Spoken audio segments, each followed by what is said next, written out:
G'day guys, welcome back to the Beers and Breakevens late show. Lean back into that recliner, unbuckle the belt, crack a beer. Let's rock and roll, Timbo. How we feeling? Just limbering up the wrist versus paper. Limbering up the old Malmaningas. Yeah. Not going to lie, I was wondering what Timmy was doing. Yeah, I know. I was even the way that came out. I was like, this could be taken the wrong way. He's a bit creepy. Let's be honest. Yeah, a bit of a weird unit. He's a Shibasaki goatee short of probably getting arrested, but it's fine. It's all good. How are you, Mando? I'm very well. Always a pleasure. We haven't doing seen you these since the episodes. previous show. Yeah, it's crazy. Wild. Crazy. We rock off? How you feeling? No, fucking like horse shit, as per usual. All right. It's where I want you. It's 50-50, apparently. What do you? It's more like It's about 80-20 for me. It's about 80-20. It's like I've got a stump Why for a are you hand. so rattled this week? Like some weeks you walk in there and you're like, Yeah. everything's about to change this week. Nah, And it's all false. It's all bullshit. You should be able to see straight through it by this point. Ready? I'm here though. Now you know what I'm actually going to do? he's What? reverse psychology. Gonna use my left hand. psychologying you. I've never done this before. All right, you go for it. It has rattled me a I bit don't even already. know what to do. You're going to Alright. throw out like a point or something. I'll tell you what, I'm like $1.10 to throw out rock and keep it simple, but Just 'cause it's the easiest to do. don't let me get in your head. Okay, ready? All right. For what it's worth, you have rattled me. Okay. Good. Taking too long, boys. Let's go. Ready? All right. All right, take my strong hand. Scissor, paper, rock. Read the fucking question out, You Kurt. can try whatever you want. It's not going mate. to work. So who's gonna go first? I'm going to do it with a fucking foot next week. See how we go. Who's first? Timmy? Rui can take it. All right. Timer will begin shortly. All right. Okay. Joel Murphy asked, is Teddy a viable replacement for Turbo? Feels as reliable as anyone right now. Shout out to Joel Murphy, 2 first names. I don't hate it, but I certainly don't love it. I do think there's better guys out there like Gutho, like Ryan Pappenhausen. I even think I'd prefer Lehigh. I just think it's a lot of money to pay for Teddy in a team that I don't really know what I'm going to get week to week. So I don't think reliability is my focal point right now. Shout out to Rugby Guru, no first names. So there we go. Just backing up Joel Murphy.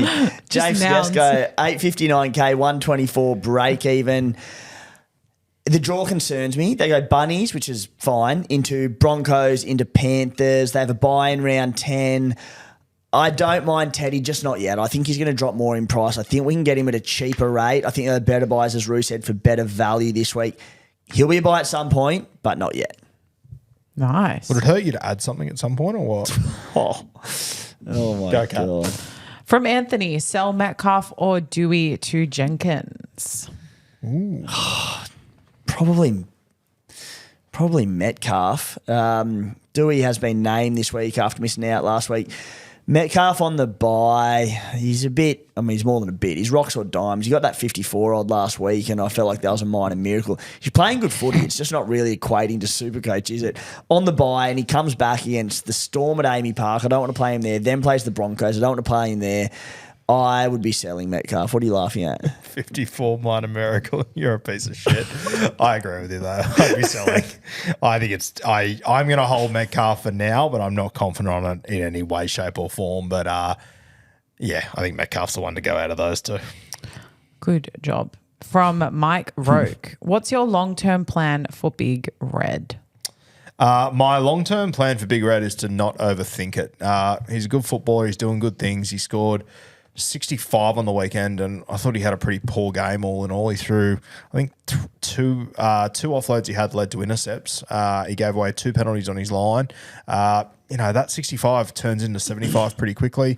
Hosking could return and ruin him, but let's just wait and see. I wouldn't be stressing too much about the Red Dog. I think you're getting sidetracked by your Payne Haas's and your Terrell Mays. Red Dog's still doing good things for me. Yeah, indefinite hold. And the reason for it is just the dual positioning. Like, you could easily sit there and go, all right, front row, I just want to have Terrell May, Tenef Malawi, Payne Haas, and maybe want to get in Adam Fanul, Blake, whatever it is. And you could sell Red if it was front row only, but he's not. He's dual. And because Tino's the same, just the ability to have them go up and back, I think it's invaluable. So for the dual positioning and the way he's scoring, 67 average, just hold. If we get to that week where it's evident that Ricky's told him not to offload, I'll change my tune. But until then, let's not overthink it. Sorry, who do you think you are? Yeah, sorry. That was really uncalled for. If that was me, you would have just blown the freaking speakers. Yeah, well, to show some bits. fucking ticker then. Well, Go and give it to me. I'm not a prick like you. It's called respect. I don't know why I give you any of it. Shit. Where were you? Oh my god, Whose this turn is it so now? funny. Well, you rattled the order a bit there, so Timmy, mine. So it's your turn. Timmy, you'll be okay. answering this one first.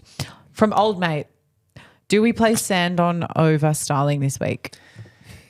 Sandon over Starling. I still don't mind Tommy Starling as a play. The Roosters got the Bunnies, Sandon Smith. No, I'm taking the base of Tommy Starling. I do think it's probably tighter than it looks. Probably more points in it for the Roosters against the Bunnies. Sharkies, they'll be up for this battle. It's a good forward pack, but Tommy Starling still playing his 55-60s, getting through a mountain of work, and he's doing attacking stats. So I think Tommy Starling's the play. Sandon scares me a bit. I'm going to go Sandon. I reckon he just comes up with one attacking stat somewhere. I don't think there'll be much in it for what it's worth. I think Sandon probably 54, 55 around that mark. I think Starling will be in your mid-40s. So I'm going to go Sandon Smith. I don't think you can go horribly wrong with either, though. Well done. S, is Farnworth a decent pod at current price? Worth spending the cash? Ooh, great question. And for those playing at home that were wondering, not me, Herbie Farnworth is at 705K. It is a lot of bicky to spend, but there's a reason for that. I can get around people doing it. The one thing I would say is you've got the Gold Coast Titans this week. We love that matchup. He then plays Penrith, Melbourne, Canberra. The more I talk, the less I like it, to be completely honest with you. Not for me, but I can understand the appeal. His numbers are so ridiculous this season in base and power. 69 against the Broncos, entirely in base and power. 24 runs, 9 tackle breaks, 2 offloads, 11 tackles. It's unreal. Not for me yet, but mate, get through Penrith, get through the Storm, both at Suncorp to be fair. From the Raiders onwards, obviously not impacted by Origin. I like him as a buy. I just think get through those tougher games first. Round 12, 15 and 18, are they the major buy rounds? Yep. Yeah, sweet. So he plays round 12 and 15. I think he's going to be an Origin special for us. Ooh, yeah. He might be 900K by then, but so there we go. I did it again. I'm sorry. I'm not really sorry. Okay, from Connor, with David Fafita looking to continue to drop in price, how long before do you think he's a buy, and would you buy if he keeps coming off the bench? It's a great question because we've spoken about Eli Katoa, we spoke about Angus Crichton on Beers and Breakevens at 686K, a break even of 90. He's that good and he has that much attacking upside that he probably only needs 55 to 60 minutes to warrant buying once he does bottom out. If he stays in this bench role, I think he becomes a buy in 3 to probably 4 weeks because there's other pressing buys. If he gets his starting spot back and he plays a game of 80 minutes, I'll probably try and buy him straight away, to be honest. Root? Yeah, I think as soon as he gets back into the starting role, I'll buy him. I also think he's going to be cheaper over the next few weeks. What's his break even? 90, so he'll go below that. Who's going to lose more money over the next few weeks? Origin's going to arrive. Tino's going to go. There'll be more minutes around then. Could you buy him in a 55-minute bench role? No. I want more. I could. I'm a greedy little piglet. Well, you'd buy him in a 50. If this is consistently him, you'd be happy to buy him. This is Dave Fafita, mate. Bust tackles, offloads, gets attacking stats. If the Titans keep playing good footy... Shut up. No, I actually want to hear this go. Fuck. Yeah, I could get... if he gets down to 600K and he's playing 55, 60 minutes off the bench, freaking oath I could get around Dave Fafita. Yeah, not for me. Done. Shut up. Enough. I'm not a prick. Big Jeffo. He just yelled at me. Does a good impression of a prick. Big Jeffo got. Thought there was only one cat in this room.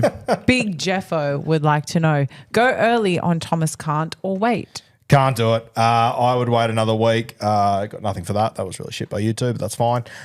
Still got nothing from Tim. That's fine. I'm going to waste 20 seconds I don't waste time on bailing you two simpletons. pricks out. Thomas Can't, no. I think that with Kai Pearce-Paul coming back next week, that could cost him. I don't think it will, but it could. It's just a little bit of a gamble to take. If he ends up on the bench, you're going to hate it. Before you know, Dylan Lucas could return, which means he's out of the side.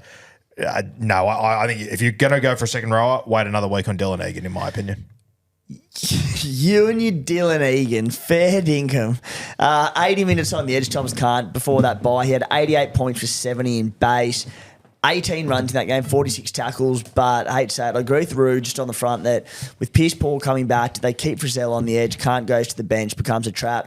If he keeps the starting spot with Dill Lucas out once KPP's back, could be the most traded in play next week, but it could backfire very quickly. So I think just wait. All you're doing is guessing this week.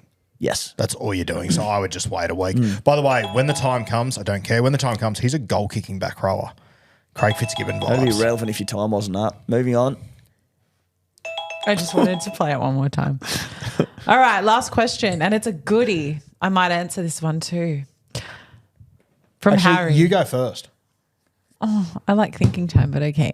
Harry said choice of sweet or savoury from the local bakery. Ooh. And I'm too hungry to answer this. What comes to mind? Off the top, I love an almond croissant. Yeah. I didn't get any reception whatsoever for that one. I knew that was just was coming, met to be with fair. death. But yeah. That's just bougie. Yeah. Bougie as shit. I want a bit more smacky. Yeah. Okay. Well, Wanna be you're not going to bouncing off get a that from wall. me. I'm definitely like an almond croissant girly, but honestly, you can't go wrong with some fresh bread. On another note, almond croissant girly, she brought a chocolate pizza last week.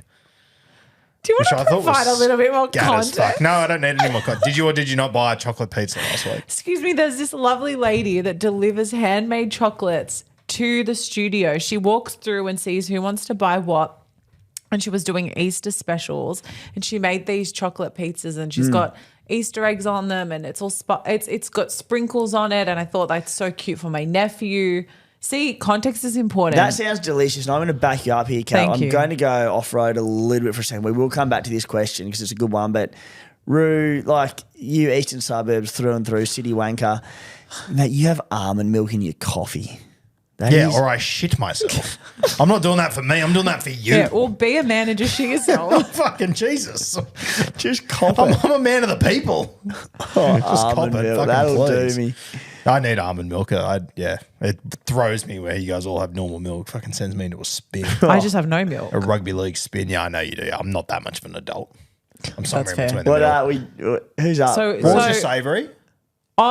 if it's savoury, guys, I'd I appreciate the sort of pie you'd get, I think is probably the best. What did you say? A slice of bread? I didn't. What are you, I a did duck? not say a slice of bread. I truly believe that a fresh baguette or like a loaf of bread from a bakery is like as good as it can get at times. Do you put anything on it? Yeah, like butter or whatever. Like, but bread on. We've had this discussion before. Yeah, bread and yeah. butter hits different. It's In underrated. fact, you were the one who wanted to order the sourdough with butter Yeah, the other fucking day. right. Yeah. So Without a doubt. you like a piece of bread, all right, you duck? Oh yeah, but I'm not like if I'm going to the bakery where I've got like pies and sausage rolls, I'm probably not going to go for a slice of bread. I'm not going to lie. No, but we're talking like a fresh loaf of bread. It's early in the morning. I'm thinking like, oh, all the things I could do with this bread.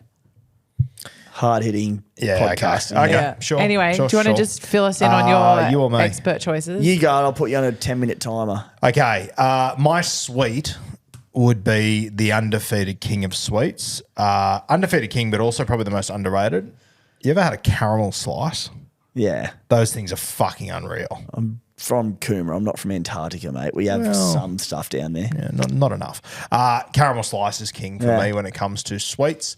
Savoury, I am, if you can get me I like my, and you're going to bag the shit out of me for this and I'm happy to wear I it. can't wait. I do like my pies. If I can get like a beef and mushroom, I'm really into that. God. Mushrooms are hectic. I love them. You're so weird. What do you, here we go. What do you Savoury's just A horse's hoof. pie is just steak, bacon, and cheese every day of the week. Yeah, I don't mind that. So if you can chuck a bit of mushroom in that for me. No, why? Anyway, Have me. I've never had one of those in my life. What, a steak and A cheese? steak, bacon, and cheese.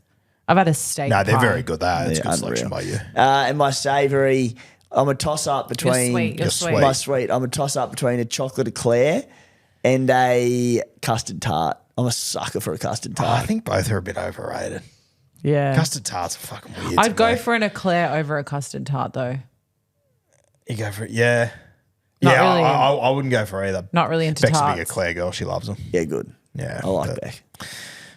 Makes one of us. All right. Are we? I like her too. Done. Yeah, think we're so. done. We're done. We're good. Well, it's pretty early, so we'll go home. Appreciate you as always, guys, and we'll see you next week on the Late Show. Bye.